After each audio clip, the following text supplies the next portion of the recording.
All right, in this section, we're going to take a look at quadratic and exponential functions and their graphs. So far, we've looked at linear functions and their graphs, and we looked at how to find the rate of change of a linear function. Now we're going to look at quadratic and exponential functions. So we're actually going to look at exponential functions first. Exponential functions are used to model explosive growth, typically associated with populations, epidemics, and interest-bearing bank accounts.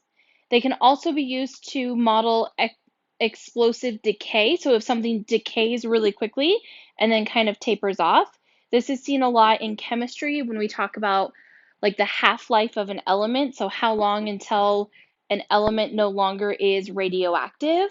Those are exponential functions. So the equation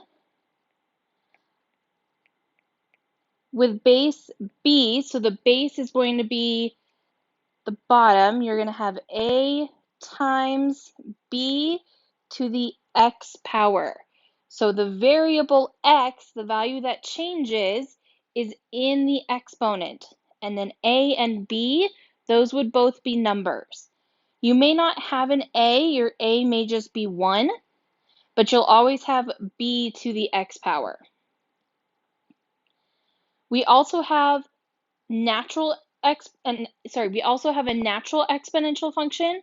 This is an exponential function with a base e. E is an irrational number, kind of like pi. Pi is 3.14159, and then it goes on forever and ever and ever. E is similar in that case. It's 2 point something. I don't remember what the decimals are, but it's a number that goes on forever and ever and ever, like pi. It's used a lot in statistics, it's used a lot in economics, and it's used in exponential functions.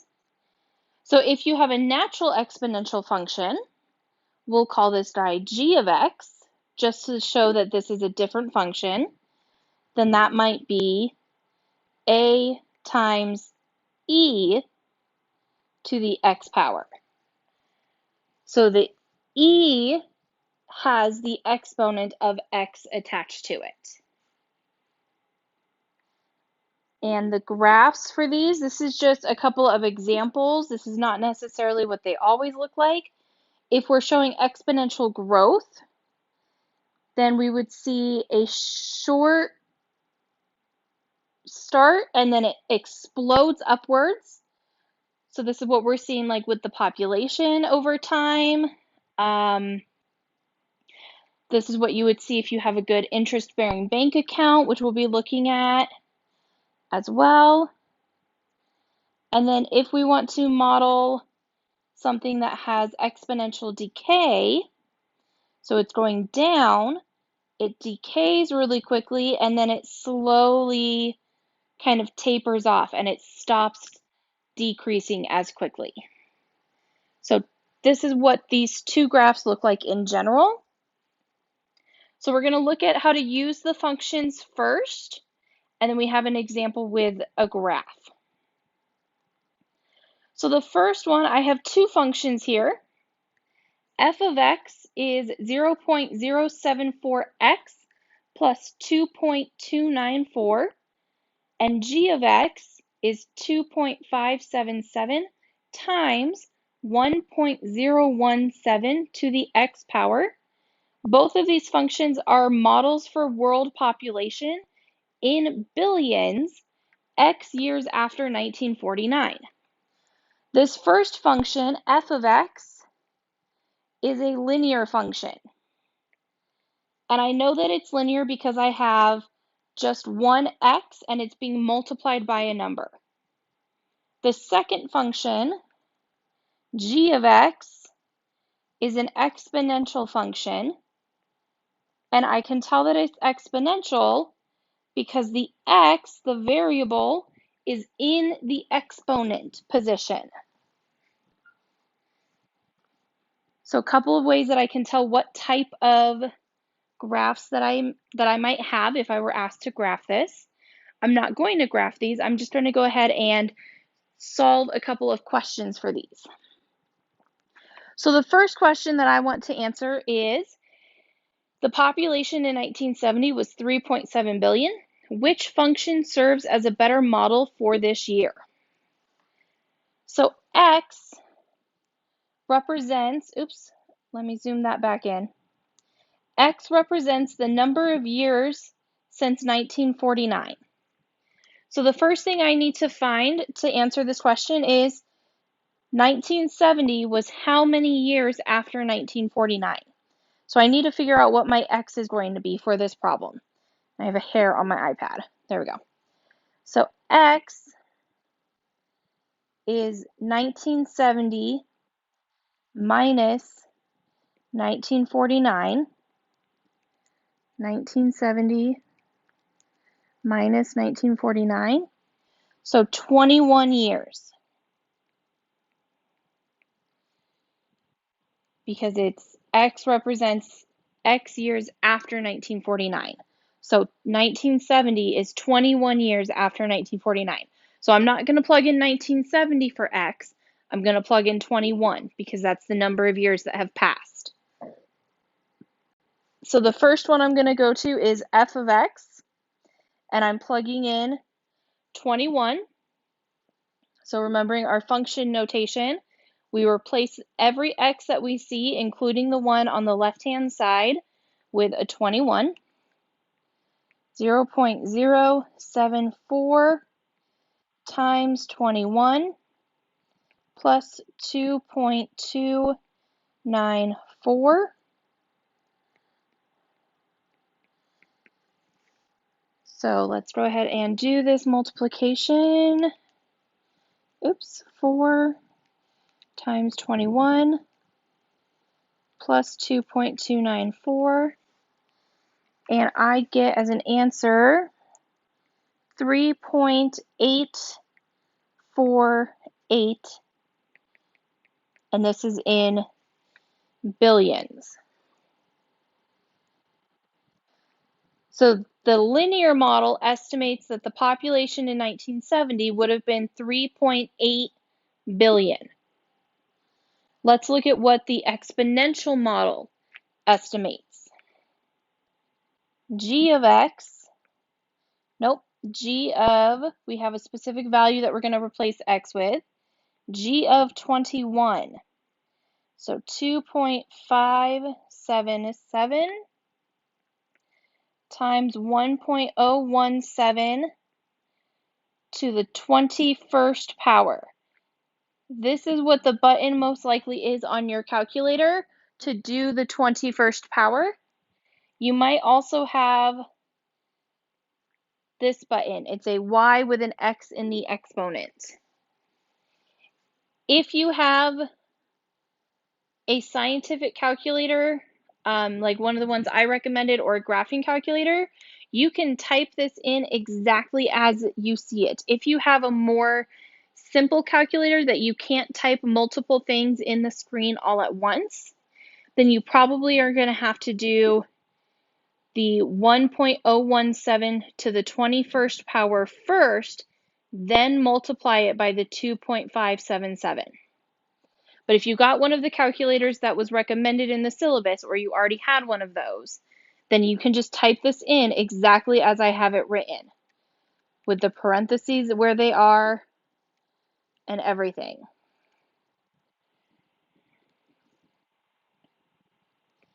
And with that, we get G of 21. I'm going to round to 3 decimals just because that's what I got for my answer from the linear model.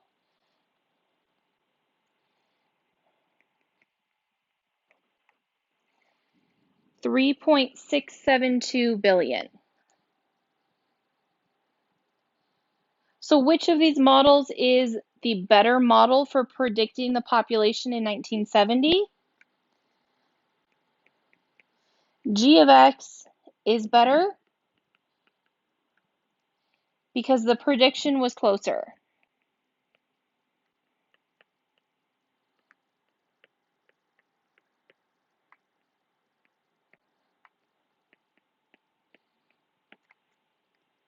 Okay, if I were to round these to 1 decimal place, this would be 3.8 billion. and this would round to 3.7 billion, which is what the population was. So the linear model is a little bit too high. The exponential model gives us what that population was if we round it to 1 decimal. So then if we try and use these models to make a prediction, we have one projection that tells us that the world population could reach 9.3 billion by 2050.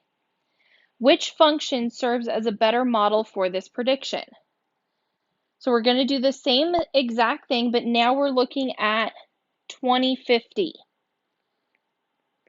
So 2050 is how many years since 1949? 101 years. So we're going to do f of 101. So I'm repeating this same process. This would be a great opportunity for you to pause the video and see if you can get the same answers as me.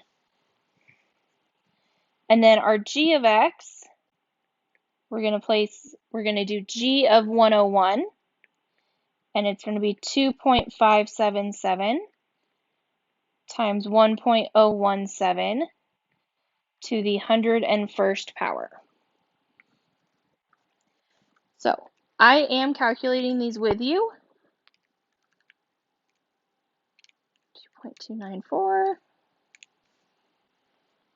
So f of 101, oopsies, 101 is 9.768 billion. And g of x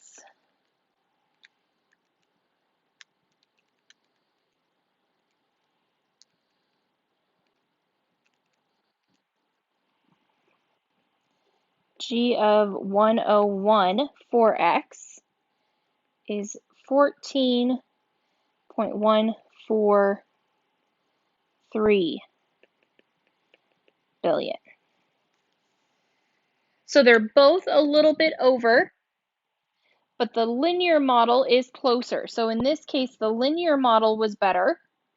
F of x was better.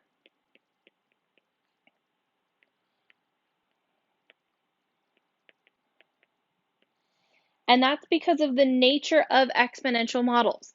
They start off slow and then they explode upwards. If I come back up and we look at the picture, they start off slow, almost looking kind of linear, but then they explode upwards. And that's what we saw here. It started off slow, but then once we reach 101 years, we've seen some massive growth in that exponential model. So the estimate is way off, possibly way off, based on this other projection that we have. Whereas the linear model is a lot closer because the linear model is constant the entire time. It doesn't have this curve to it where it all of a sudden juts upward. Linear models are straight lines.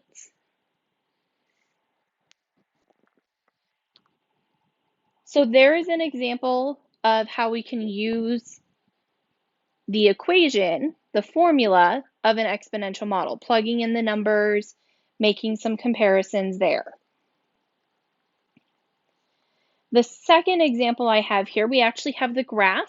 So we can see in the graph how we have a little bit of an increase here, and then all of a sudden it explodes upward.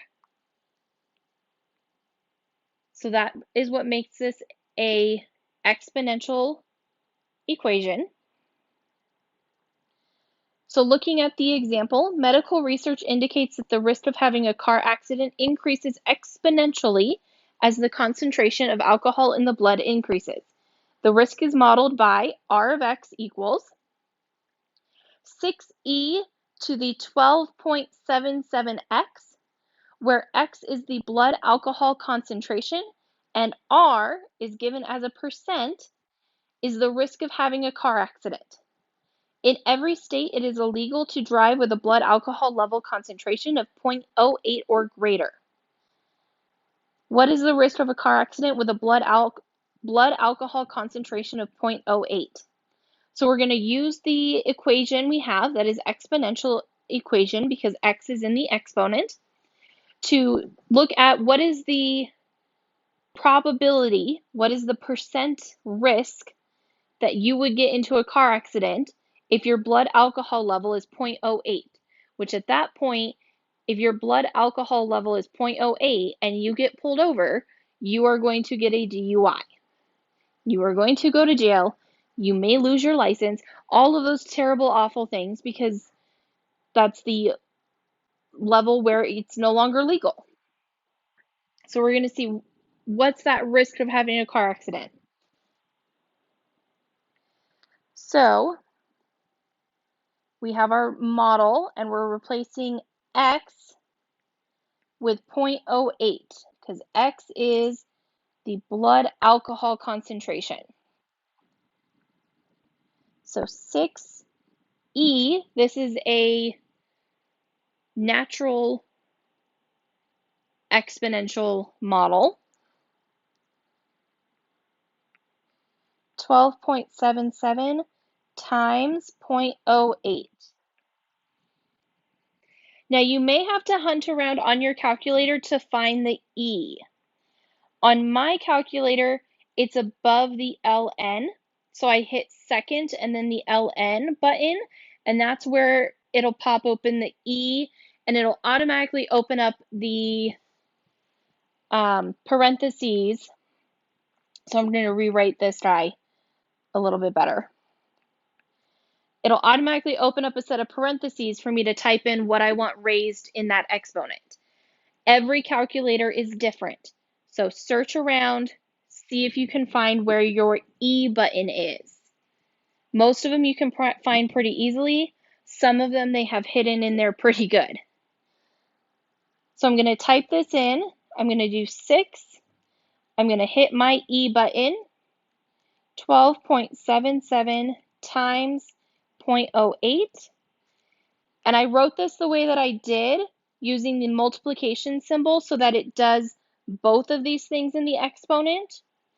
If I used parentheses, it might not do the times 0.08 as part of the exponent. So I wanted to make sure that it did.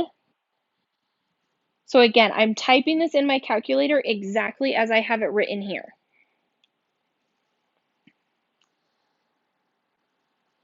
And I'm going to round this to the 10th of a percent, and it's given to me as a percent.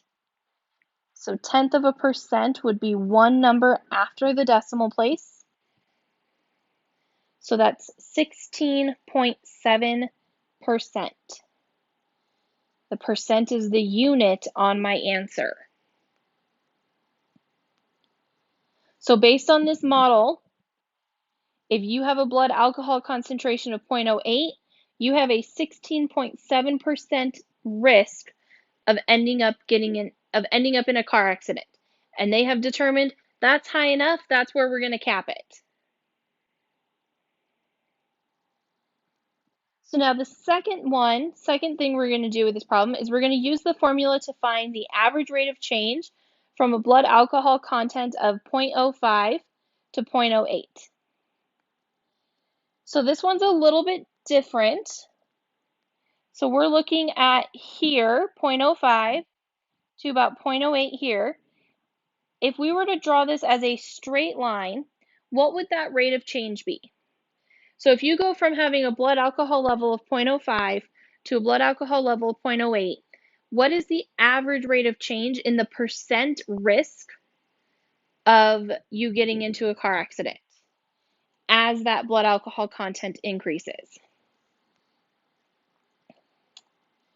So what we're going to do, we're not going to use the graph to find these because it's kind of hard to tell on the graph where these are, right? Those are pretty hard to read. I'm going to use the formula. So we know from the previous problem that 0.08 was 16.7.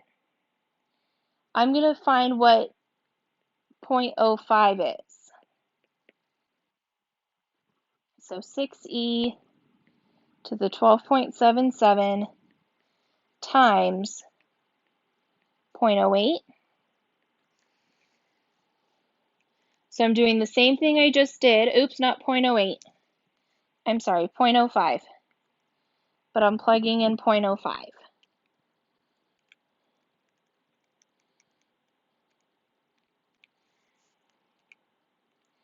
And that's 11.36.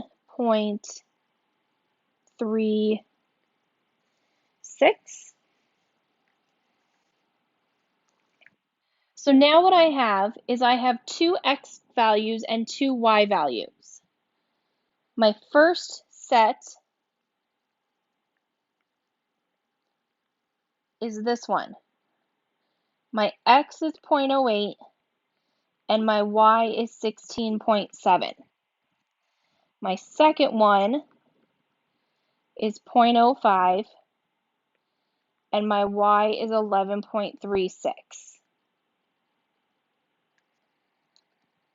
Or, I'm sorry, we should be consistent with how I round these.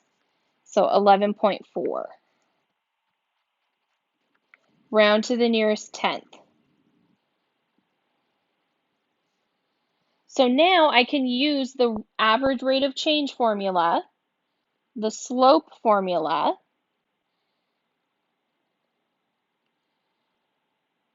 okay? I'm going to do x1, y1 because these are the ones that I would see first, x2 and y2. That's going to keep me in the world of positive numbers as well. So 16.7 minus 11.4, 0.08 minus 0.05,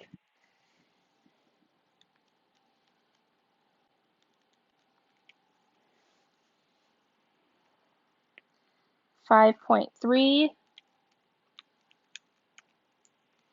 0.03,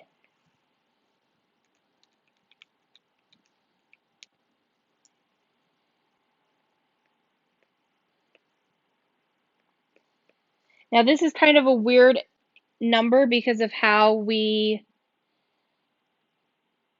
interpret these. So it's an increase of 176.7% per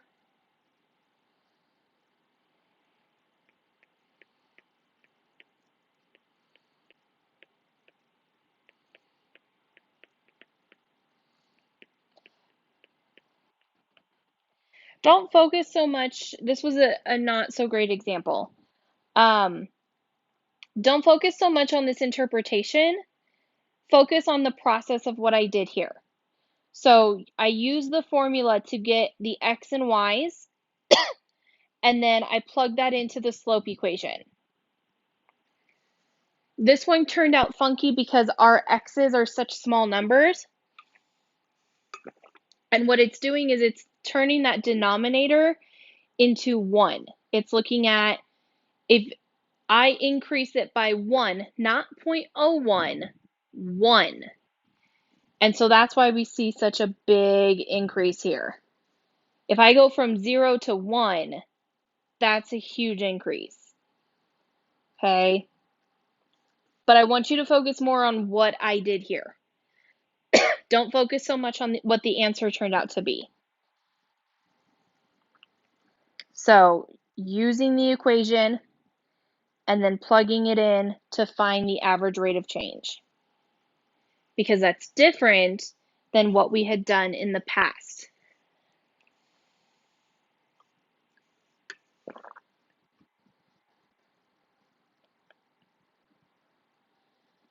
So the other type of graph that we have is a quadratic function.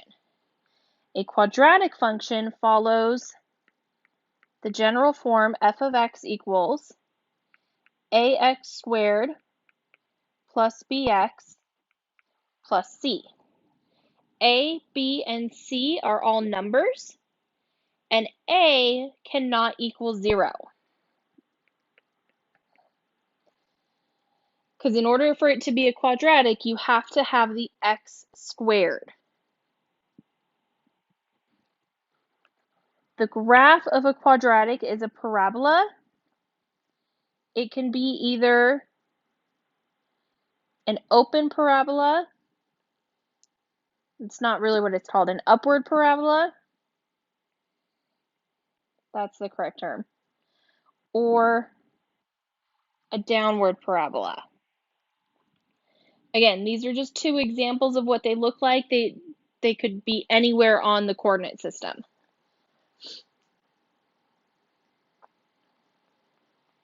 So last example that I have, we have a function f of x equals negative 0.01 x squared plus 1.18 x plus 2 that models the football's height f of x in feet in terms of its horizontal distance in feet. How far would the nearest defensive player, who is 6 feet from the kicker's point of impact, have needed to reach to block the punt?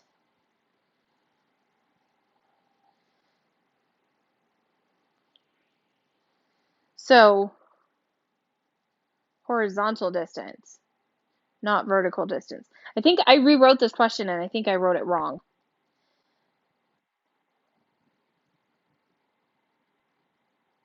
If we have,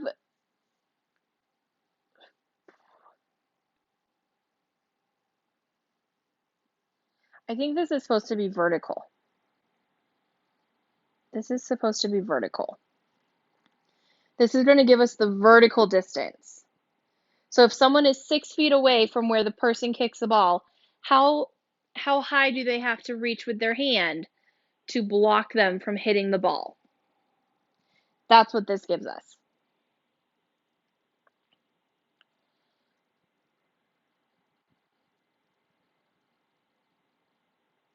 Oh no, this is fine. Horizontal distance. This is how far away they are.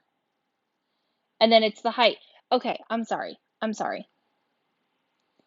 So the football's height, its vertical height, f of x in feet. That's what it tells us based on how far away a person is horizontally. We're good. So what this is doing, this is where sometimes pictures come in handy. We have a player here with the football, and we have another player over here, 6 feet away, socially distant. They're going to kick the football. They're probably going to kick the football a little bit taller than that, but that's okay. This function is going to tell us the height of the football when it reaches the player that is 6 feet away. That's what this function tells us. It's worded weird, but that's what this tells us. So we're going to plug in 6 for x because that's how far away the player is.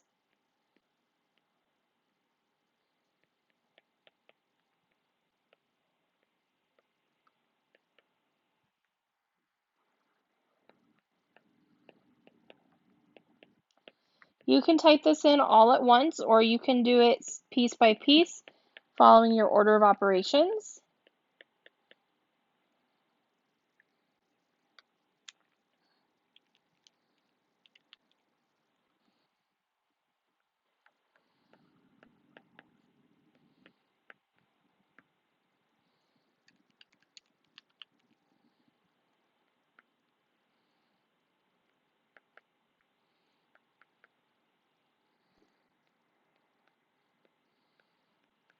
And you should get, whoopsies, a number 8.72 feet. So if a person is 6 feet away from you, they need to be able to jump and reach 8.72 feet in the air in order to block the football after it's been kicked. That's what this tells us. And that's how we use the exponential equation. And again, we know it's exponential because the x is squared. If we had something more than squared, if it was to the third or the fourth or the fifth, then that's not quadratic. Those are different types of functions. It's only a quadratic when the x is raised to the second power, and that's the highest power. If I had an x to the third plus this x squared, that's not a quadratic. That's something else. So these are quadratic and exponential functions.